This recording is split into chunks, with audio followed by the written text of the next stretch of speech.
Okay, now we're moving on to part 7 of my Disney Blu-ray collection. Where we last left off, I showed the 27, what was it? Yeah, the 2017 Blu-ray of Rogue One: A Star Story. Now we're moving on to this next Blu-ray, which is the 2017 Blu-ray of Logan. Yes, again, this is a 20th Century Fox film, but of course Disney bought Fox, so I might as well include this movie. I got this back in September of 2018. I was trying to get this the previous year because but of course I didn't. I wanted to see this movie when it came out, but unfortunately I didn't because it was rated R. But I did run to the movie when it came out back in May of 2017, and it was fantastic. This is just right behind X-Men: Days of Future Past is my favorite X-Men film. There's the spine in the back. High octane action stayed by. Hold on. High octane action stayed by. Hold on. Let me just get away for this.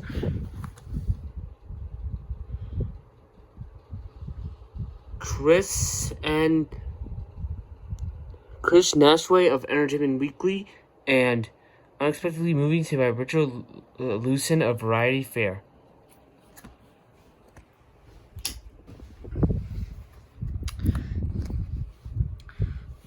Yeah. Anyways, we can open this Blu-ray up. I almost forgot that these discs actually have artwork. This was back when 20th Century Fox still had artwork for their discs. Anyways, here's the Blu-ray. Here's disc 1, which had with the Blu-ray. Here's disc 1 with the Blu-ray disc with the movie in color, and you can see Logan Logan/Wolverine here. Here's the Blu-ray disc, which has the movie in black and white, and you can also see Logan on there. These little inserts.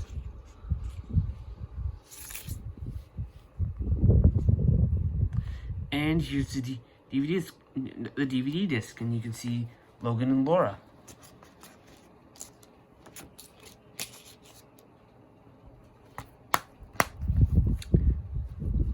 Yeah. There you go with Logan. Okay, next up I'm going to show the 2017 Blu-ray of Beauty and the Beast, of the remake of the film. This Blu-ray came out back in June of 2017. I got this Blu-ray actually on my graduation day of middle school. And I saw the film in theaters twice back in March 2017, simply because I couldn't see Logan, so I decided to see this, because I actually wasn't anticipating this film. And at the time, I remember I really enjoyed it, but now,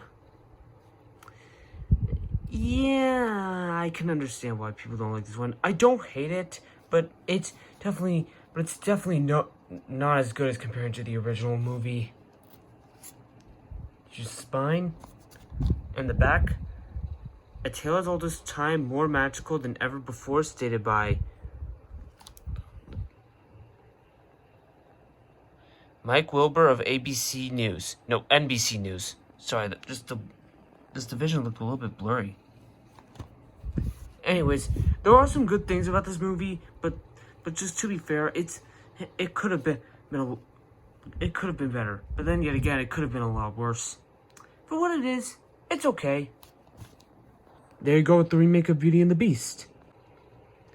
Okay, next up I'm going to show is the 2017 Blu-ray of Guardians of the Galaxy Volume 2. 11 out of 10, stated by Joey Parr of Geek Tyrant. I think that's his name. Yeah, I saw this in theater. Again, I saw this in theaters twice back in May of 2017.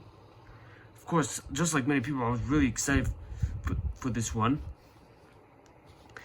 And I think it's actually a worthy successor to the original. Yes, I will admit the only complaint I have of this movie is that the gold people are boring villains. Let's just hope in Volume 3 they'll fix that problem. But still, everything else is just really great in my opinion. I feel like I still think the first one's better, but I still really enjoyed this movie. Here's the spine and the back. Laugh Out Loud Funny, stated by Eric Eisenberg of Cinema Blend. Yeah, I will admit, even though I think the first one's better, I think this one is actually a little bit more funnier than the first film. Because I remember I was laughing tons of times during this movie. And I like that they gave Yondu and Nebula much more character development in this. Especially with Nebula, because it would set up for like her roles in Infinity War and Endgame. So yeah. There you go with Volume 2. And I can't wait for Volume 3. Okay, next up I have is the 2017 Blu-ray of Cars 3. Oh, wait a minute. Scratch that. I meant the real Cars 2. Because this is the official follow-up to the original film. Not the 2011 movie. I'll explain why about that in a moment. Anyways, a pure Pixar delight, say by Sean Mullaville of FanboyNation.com. Yeah, I saw this in theaters back in June of 2017. I saw this in theaters after it came out. I got this the day after the Blu-ray came out back on November 8th, 2017. And yeah, this is, in my opinion, this is the official follow-up to one of my favorite childhood favorites. Because when I was a kid, I watched the original Cars a lot. And I will admit, when I was a lot younger, I did like Cars 2, but now that I'm older, I do understand why it is my least favorite Pixar film. I don't hate it as much as everyone because it does have fantastic animation and amazing action sequences, but making Mayor the main character was kind of a waste for me. This film did not have this problem. They sidelined Mater and gave the focus back onto Lightning McQueen, and it works. Yes, it has a couple issues, but this is definitely a worthy successor to the original film. Here's the spine and the back. Inspiring for all ages, say by Scott Malens of We Live Entertainment. Yep, gonna open this way up.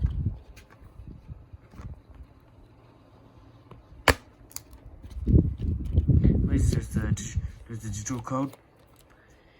Here's the discs.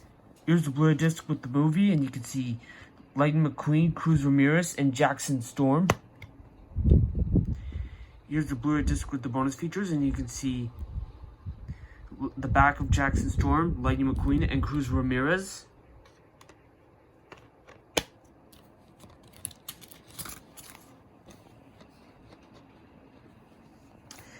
And here's the DVD, which has the same characters as on the Blu-ray with the movie.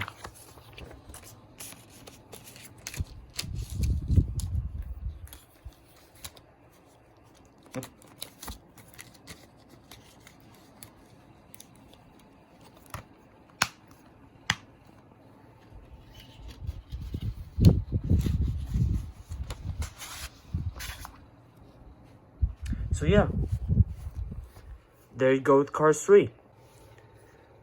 Okay, the last Blu-ray I'll be showing for Part 7 is the Blu-ray of Spider-Man Homecoming. Now, I know what you're thinking. Aren't you cheating on this one because this is a Sony movie instead of a Disney film? Actually, hear me out. Even though this is from Sony, this is still part of the Marvel Cinematic Universe, which Disney owns. And simply because this is part of the Marvel Cinematic Universe, that means I can count this in it, at least for me. If you guys still have a problem with that, keep in mind this is my channel, so I can do so I decide whether to put this film in or not. Anyways, 5 stars saved by Sean Edwards of Fox TV, and the best Spider-Man ever saved by Bill Sequer of the Chicago Sun-Times. Yeah, this is a really great movie. I saw this in theaters twice back in 2017. In fact, believe it or not, I was gonna see it on opening night. No, not on opening night, on opening weekend, but we didn't, and we went to go see Despicable Me 3 instead. Then we were gonna see it the following weekend, but it was sold out, so we went to go watch War for the Planet of the Apes instead. Finally, on June 22nd, we went to go see the movie. Loved it so much that I saw it again a few weeks later, which was like a few days before I started my freshman year of high school. Anyways, here's the spine. In the back. Oh, almost forgot about this. I love what they do with this Blu-ray, like with the slipcover. Wildly entertaining, stayed by Eric Davis of Fandango.com, and no, there's nothing else on the back. Anyways, this is a fantastic film. I will admit, my only complaint with this movie is the time error.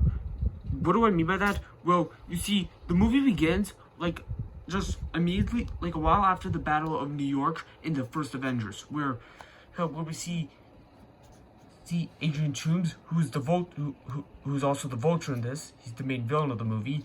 Like Vulture of the movie, really doing some damage. But then 4 years later, no, not 4 years later, but then they decided, like, he becomes a Vulture. But then all of a sudden, the movie says it's 8 years later, but the film still takes place in 2016. If it's 8 years later, then the movie would have taken place in 2020, meaning that it would still taken place during the 5-year gap between Infinity War and Endgame, back when half of the universe has been dead. And if it was taking place in 2020, Spider-Man wouldn't have been around because in Avengers Infinity War, more on that later, Spider-Man gets turned into dust, which was a pretty sad moment in that film. I feel like they should have just said 4 years later. But to be fair, it's not that big of an issue because the rest of the film is just fantastic. Okay, I'm gonna open this up. And still, because this is a Sony Blu-ray, even though it does have artwork. Here's the Blu-ray disc. Just some inserts right there.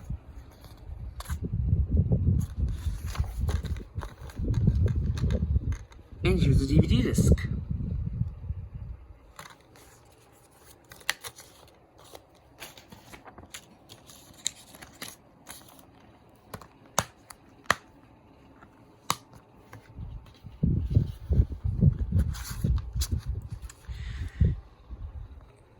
There you go, Spider-Man Homecoming. I'm gonna wrap it there for part 7. Part 8 will be coming pretty soon.